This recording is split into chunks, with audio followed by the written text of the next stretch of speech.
ચૂંટણીમાં દર વર્ષે પુરુષો મતદાન કરે છે અને સ્ત્રીઓ પણ. આ લોકસભાની ચૂંટણીમાં હવે વેંઢાળો પણ મતદાન કરશે. વેંઢાળો અત્યાર સુધી સ્ત્રીઓમાં સમાવેશ કરવામાં આવતો હતો, પરંતુ આ વર્ષે ચૂંટણી પૂર્વે અન્ય મતદારો તરીકે તેમની ઓળખ આપવામાં આવી છે. ચૂંટણી પંચની યાદી અનુસાર ગુજરાતમાં અત્યાર સુધીમાં 262 મતદારોએ અન્ય મતદાર તરીકે બોક્સમાં ટીક કરીને ફોર્મ ભરેલા હતા.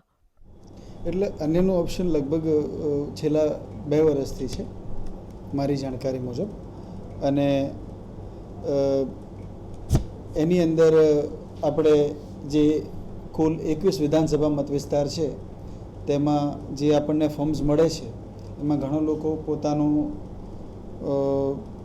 જે જાતિ છે એ પુરુષ દર્શાવે તો આપણે એમને પુરુષ તરીકે સ્વીકારીએ છીએ, પછી સ્ત્રી દર્શાવે તો સ્ત્રી તરીકે, ને અધર દર્શાવે તો અધર તરીકે આપણે એને સ્વીકારીએ છીએ. એટલે અત્યાર સુધી જે ફોર્મ્સ આપણને મળ્યા છે અને એમાં આપણે સ્વીકાર્યા છે એમાંના 17 છે. ચૂંટણીમાં મત આપવા પાત્રતા ધરાવતા સૌથી વધુ 56 સુરતમાં છે. ત્યારબાદ ક્રમશઃ વડોદરા અને અમદાવાદમાં 36 અને 17 ફોર્મ સ્વીકારવામાં આવ્યા છે. રસપ્રદ વાત એ છે કે ગુજરાતના 10 જિલ્લામાં એક પણ વેંઢળ મતદાતાનો સમાવેશ થતો નથી. ચૂંટણી પંચ દ્વારા કરવામાં આવેલા આ નિર્ણયને વેંઢળોએ આવકાર્યો હતો અને સાથે ખુશી પણ દર્શાવી હતી. કેમેરામેન મીત ભટ્ટ સાથે બિહિર દુધરેજિયા, ન્યૂઝ ઓનલાઈન, અમદાવાદ.